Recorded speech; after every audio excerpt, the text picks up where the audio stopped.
Monsieur le ministre des Armées du Sénégal, représentant Monsieur le Premier ministre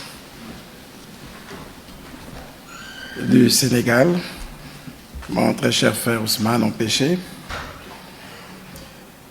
Messieurs les ministres de la République du Congo et du Sénégal, Excellences, Mesdames et Messieurs les ambassadeurs et chefs de mission diplomatique, avec eux, notre ambassadeur de la République du Congo à Dakar, Monsieur le directeur général, il m'est arrivé dans la vie de prononcer bien le discours. Certains étaient destinés à convaincre, comme lorsque, le 21 juin 2021, je prononçais devant les députés de l'Assemblée nationale de mon pays le programme d'action du gouvernement. D'autres visaient à rassurer, une tâche devenue fréquente ces derniers temps, face aux parlementaires, mais aussi devant les populations dans un contexte où, en proie au désespoir, avec une opinion publique dans tous les États du monde de plus en plus exigeante, les peuples font de moins en moins confiance aux gouvernants, les rendant responsables des innombrables défis qui assaillent l'humanité. Dans de pareilles circonstances, on ne peut pas être sûr de faire l'unanimité, ni d'avoir convaincu ou rassuré. Mais ce discours-ci, en revanche, je le prononce pour remercier. Je peux donc être assuré de rassurer et de convaincre. Car qui peut refuser des remerciements? Et je le fais avec ce que j'ai de plus vrai, un cœur très ému et un léger tremblement dans la voix qui trahit ce que les mots n'osent pas toujours dire. Je requiers d'ores et déjà, du fait de ce tremblement dans la voix, qu'il plaise à Monsieur le Président du jury d'honneur d'être indulgent et de ne pas m'interrompre, comme ça a été le cas tout à l'heure.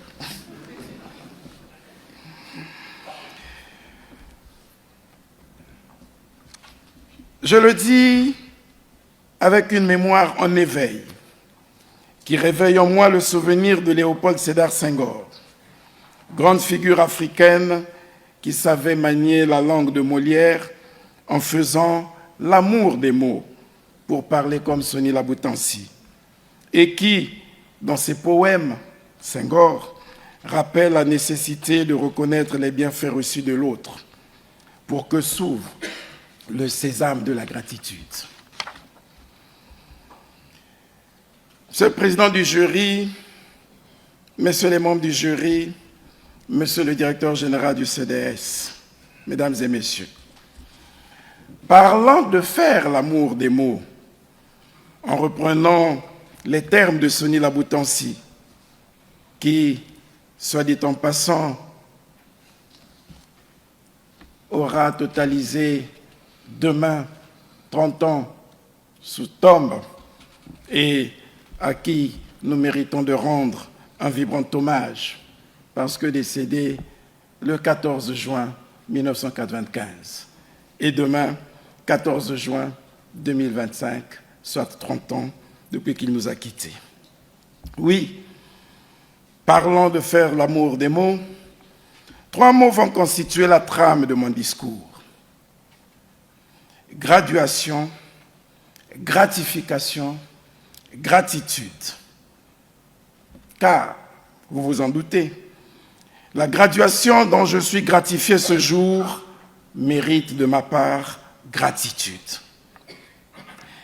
La sagesse nous enseigne que l'expression de la gratitude commence par un petit mot dont les enfants apprennent à tester les vertus. Merci. Je voudrais ainsi, pour commencer, en reprenant l'inspiration de Kamaralai, dire merci à ma mère, cette femme noire, cette femme africaine,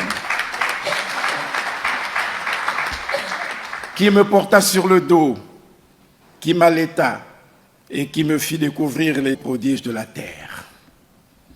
Oui, j'aurais aimé être en ce moment assis sur les genoux de ma mère, celle que vante le conteur congolo-canadien Jean-Pierre Makosso, fils du lait de ma mère. Celle qui, pour paraphraser l'artiste musicien Papa Wemba, parlant de la sienne, sans être monitrice, a su me donner une éducation tellement exemplaire que si elle avait été ministre de l'Éducation, comme je le fus, les parquets et les prisons auraient fermé leurs portes du fait des valeurs qu'elle aurait transmises aux uns et aux autres.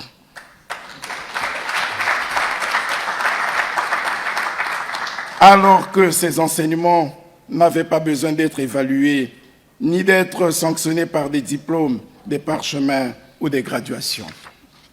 Oui, femme noire, femme africaine, principale artisane du docteur honoris causa que je vais devenir, normalement, la fête d'aujourd'hui est la tienne.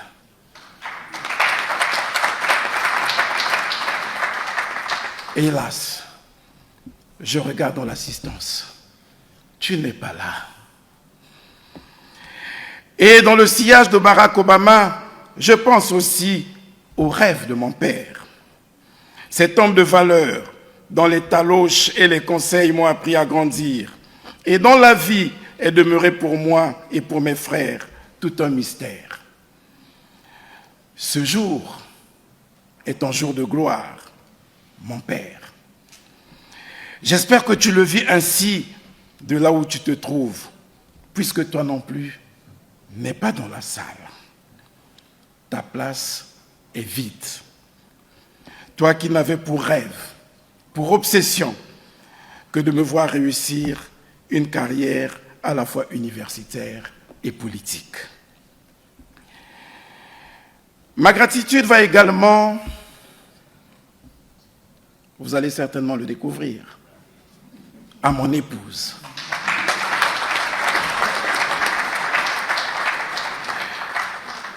Aurélie, celle qui cerne ma vie d'une façon particulière et qui, prenant le relais de ma mère, endure avec patience les aventures d'un homme encombré, déchiré et tiraillé entre les devoirs de la République et la passion de la recherche académique. En quête permanente du savoir, au point de ne lui accorder que trop peu de temps. Merci pour ton cierge, toujours allumé, ma très chère femme. C'est ici le lieu de témoigner mon infinie gratitude à son Excellence, Monsieur le Président de la République, Denis Sassou Nguesso, qui, par son leadership, a su sanctuariser mon destin en m'élevant à de hautes fonctions et en me confiant de grandes responsabilités qui me valent aujourd'hui, entre autres, cette graduation.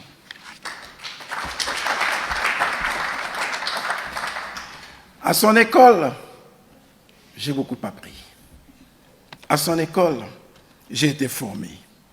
Et ce titre, destiné à en croire les exigences de sa création par le Centre d'études diplomatiques et stratégiques, aux, je cite, personnalités de haut degré d'excellence dans leur carrière au service de leur pays ou de leur continent, fin de citation, c'est à lui que je le dois.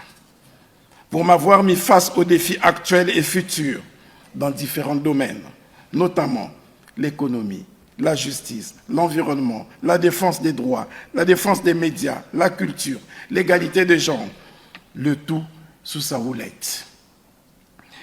Je salue tout autant son épouse, Madame Antoinette Sassou Nguesso, cette dame au grand cœur qui m'a appris l'altruisme et m'a exercé dans l'humanitaire.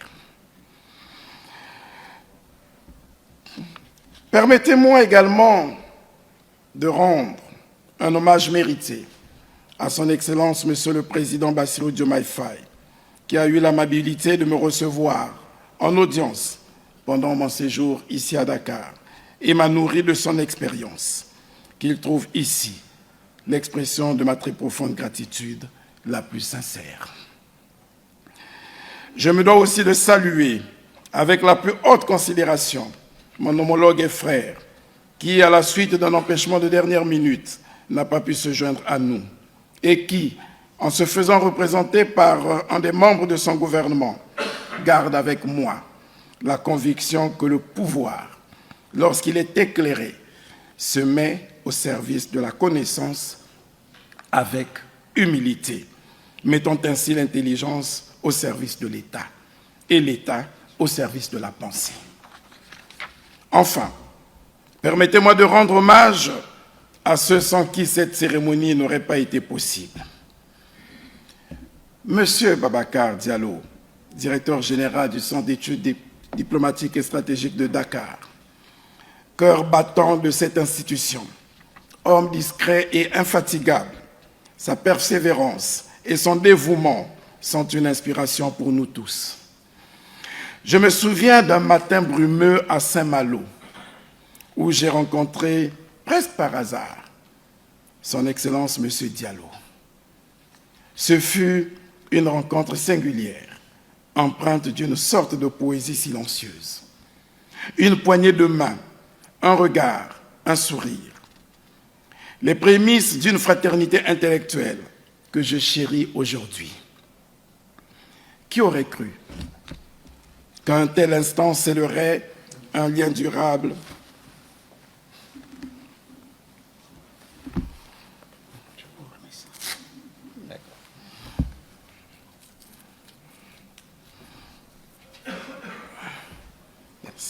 Qui aurait cru qu'un tel instant scellerait un lien durable entre le Sénégal et le Congo?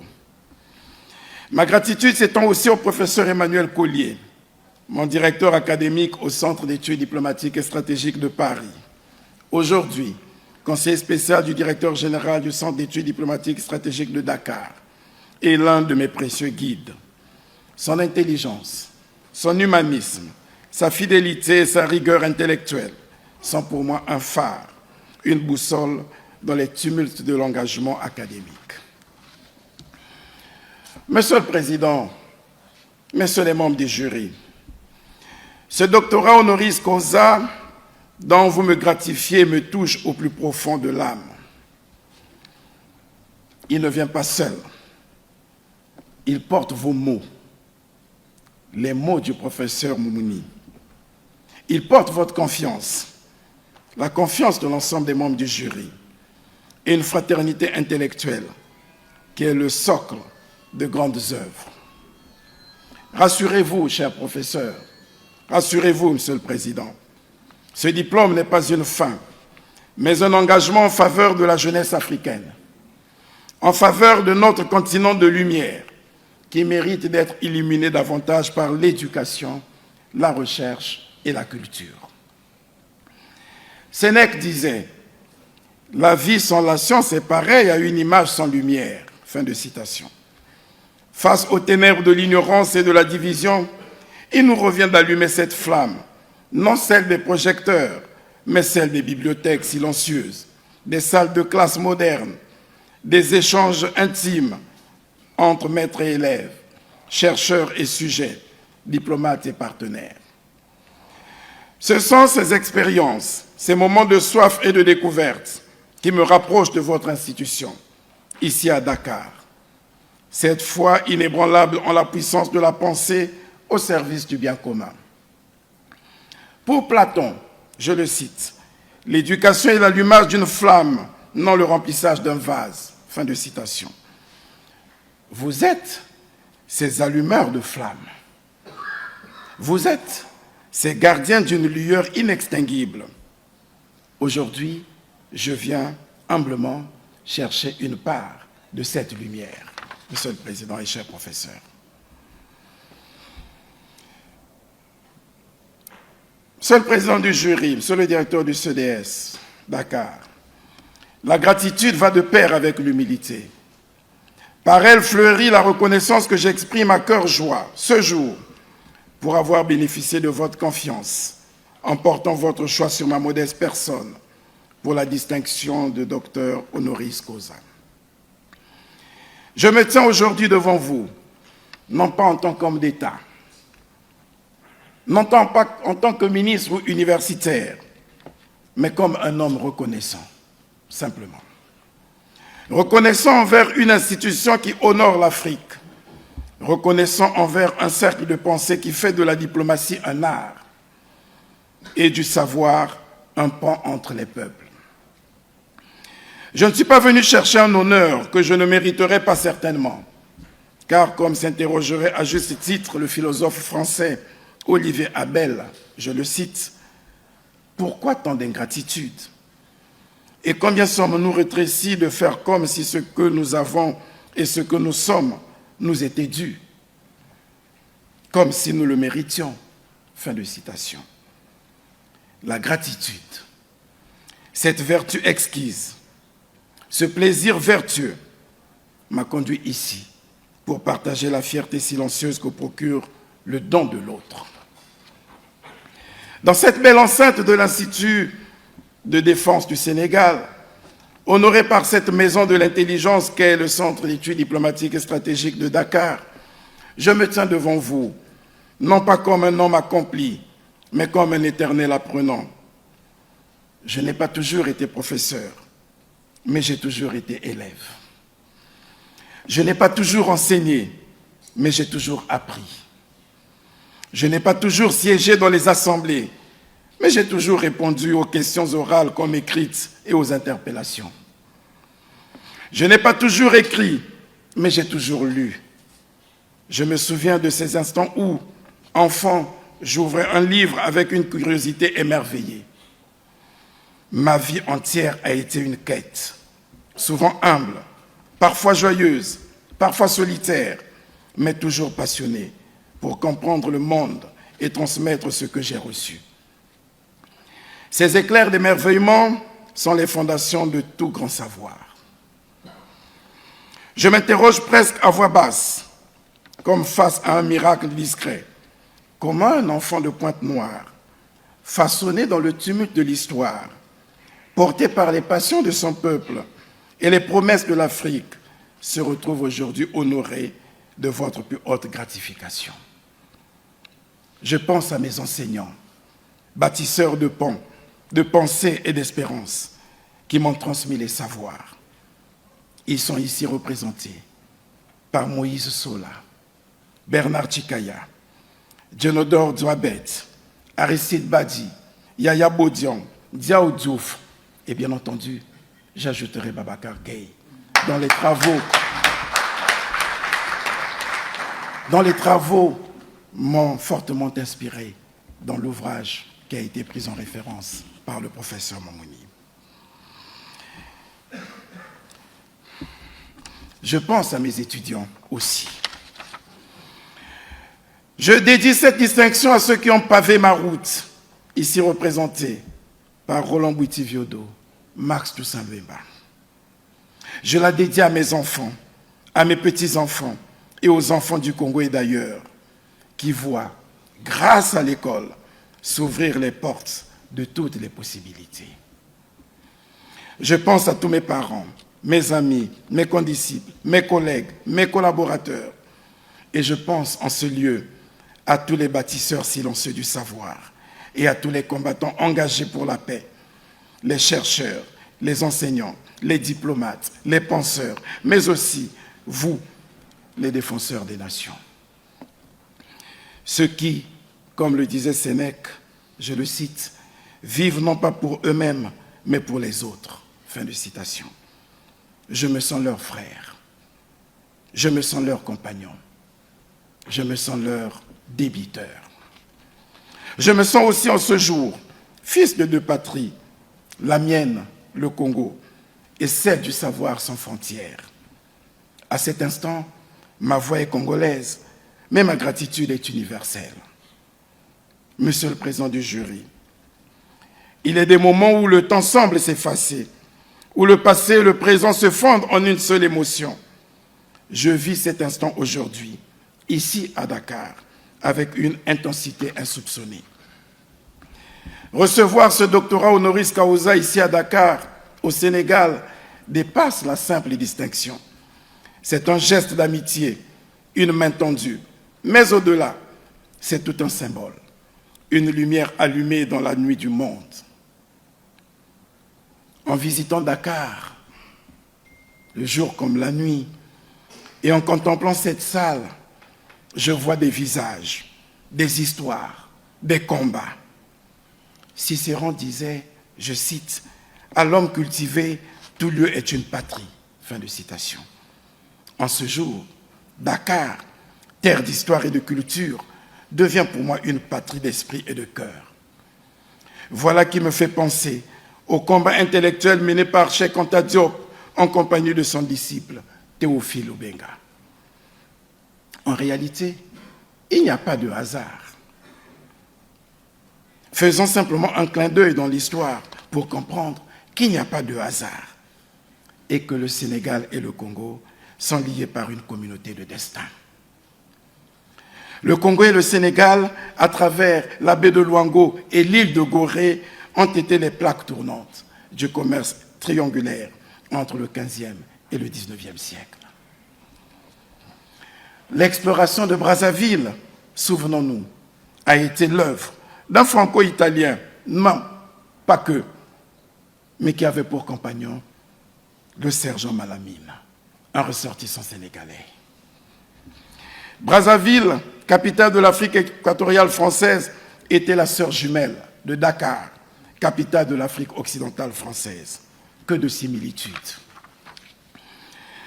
Le Congo a vu ses fils combattre aux côtés des tirailleurs sénégalais pour la liberté et la paix dans le monde. Le combat pour la liberté, fût-elle celle d'autrui, n'a pas de prix. Le peuple congolais et le peuple sénégalais le savent, pour avoir été témoins, voire victimes du sacrifice suprême de nombre de fils d'Afrique qui ont payé le prix pour être allés défendre la liberté des autres. Puissent nos deux nations continuer de bâtir sur leur passé commun un avenir d'espérance et d'accueillir avec bienveillance ce plaidoyer pour la gratitude. Et puisse la France et les autres puissances entendre cet appel à la gratitude. Léopold Sédar Senghor écrivait avec une délicatesse inégalée, je le cite, « La culture est ce qui fait que l'homme ne se perd pas dans la nature. » C'est ici, dans ce sanctuaire du savoir et de la réflexion, que cette culture s'incarne, que cette mémoire vive s'écrit jour après jour. Ce que vous avez choisi de faire de moi est comme ce sillon où les exigences de cette gratification m'obligent à cultiver les fleurs de l'amour entre humains, les fleurs de la paix entre peuples ou nations, les fleurs d'une humanité réconciliée avec elle-même. C'est par cette porte que vous m'ouvrez ce jour au sein de cette institution qu'il me sera possible de scruter le temps et les circonstances qui ont forgé l'identité de notre Afrique, en créant des passerelles d'entente entre les peuples. L'Afrique, enjeu de la planète, dit Denis Sassou Nguesso, souvent racontée avec clichés et peur, est ici magnifiée dans sa grandeur et sa richesse. Elle appelle à la gratitude. Gratitude de la part de tous ceux qui lui doivent une partie de leur histoire. Gratitude pour ces bras valides qui ont contribué à construire des grandes nations avec leur gratte-ciel. Gratitude pour ces richesses naturelles qui ont permis le développement de la technologie.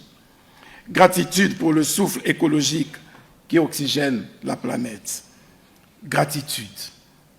Encore la gratitude. Rien que la gratitude. L'Afrique est un carrefour, une force vive qui pense, enseigne et transmet. Elle est un hymne à la diversité, à la résilience, à l'avenir. Léopold Sédar Senghor nous le rappelait déjà à juste titre en faisant allusion aux Noirs dans les camps nazis. Il disait, je le cite, « Non, vous n'êtes pas des morts gratuits. Vous êtes les témoins de l'Afrique immortelle.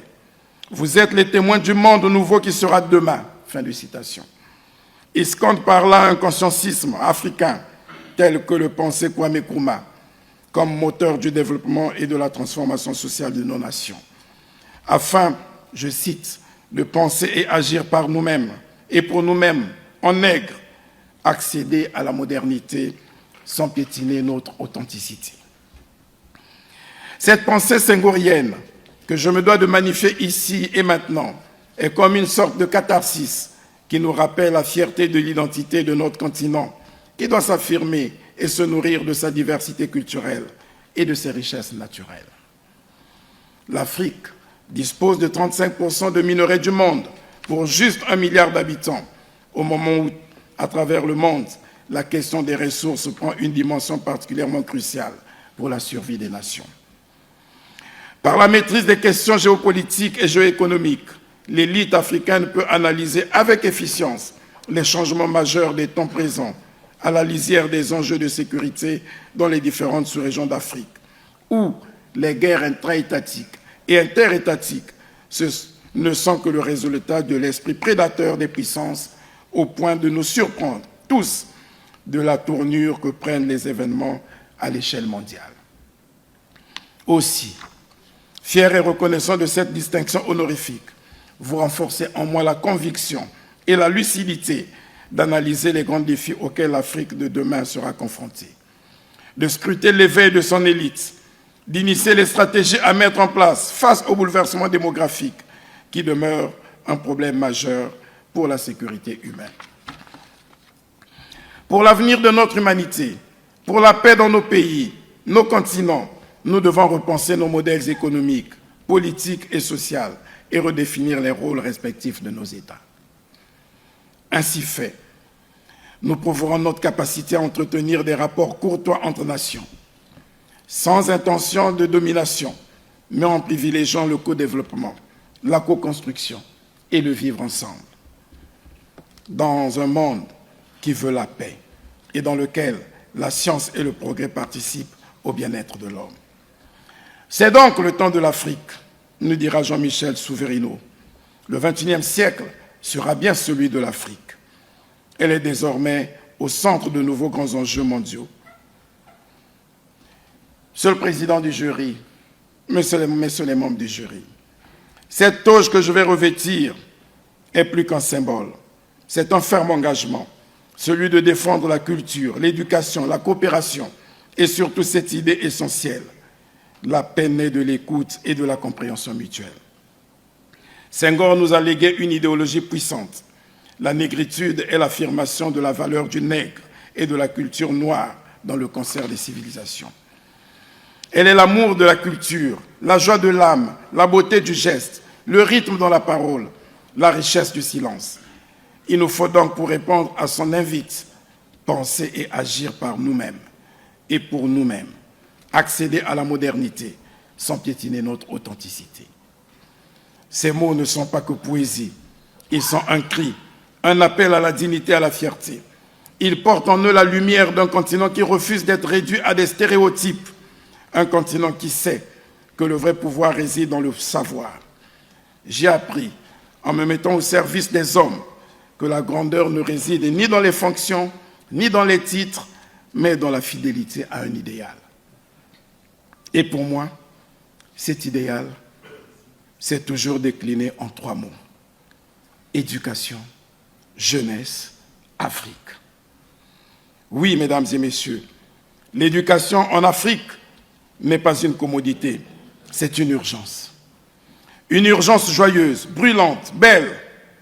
Comme le disait Platon, l'éducation est l'art de donner au corps et à l'âme toute la beauté et toute la perfection dont ils sont capables. Pourquoi ne pas citer Nelson Mandela?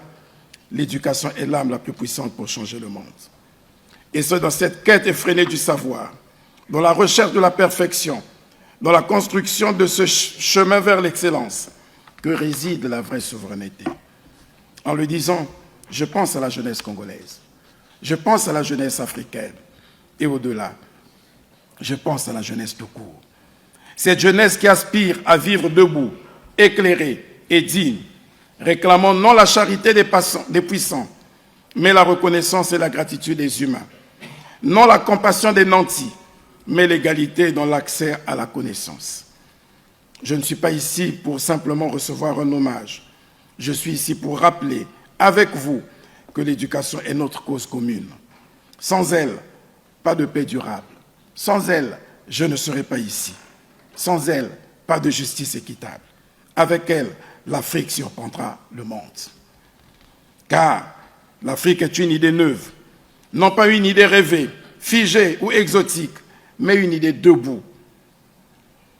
Une idée en plein mouvement, une idée qui marche, une idée... Le deuxième cadeau que nous offrons à vous et à votre homologue du Sénégal tient au suivi que nous avons fait lors de vos différentes rencontres. Et comme je l'ai dit tout à l'heure, dorénavant, vous n'avez plus le droit à l'erreur.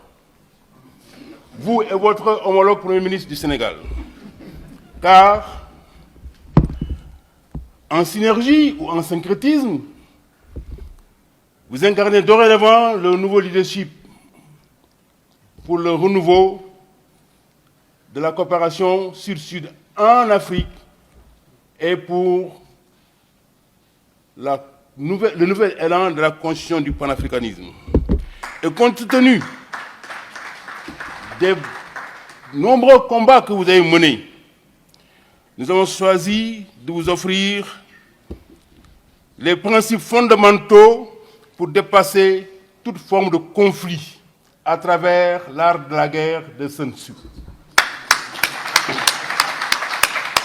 Qui dit, je le cite, « Remporter 100 victoires après 100 batailles n'est pas le plus habile. Le plus habile consiste à vaincre l'ennemi sans combat. Et vous et votre homologue du Sénégal, vous avez su le faire, donc vous méritez bien ce cadeau-là. » Nous invitons le général d'armée aérienne, Biram Diop, à bien vouloir prendre pour Monsieur le Premier ministre le cadeau qui est prévu pour vous. Merci. Monsieur le... Je vais bien le remettre. Hein. Voilà. Monsieur le ministre, merci beaucoup. Vous avez la même chose. C'est exactement pour les mêmes raisons. L'incarnation de ce leadership, le syncrétisme, la synergie, pour pousser nos peuples et ici toujours plus. Ousmane Sonko, vous remerciez très sincèrement, Monsieur le Premier ministre, pour le très beau discours que nous avons écouté religieusement. Très beau discours, je dirais, de par son exhaustivité. Et je cite Monsieur le professeur agrégé Diakhaté, qui a beaucoup parlé tout à l'heure de nécessité d'être toujours holistique, mais aussi pour sa sincérité, que chacun d'entre nous a pu sentir, pour son originalité, son optimisme, mais surtout pour son humanisme et son humanité. Parce qu'on a pu détecter beaucoup de bienveillance et beaucoup de compassion. Et nous vous remercions pour ça.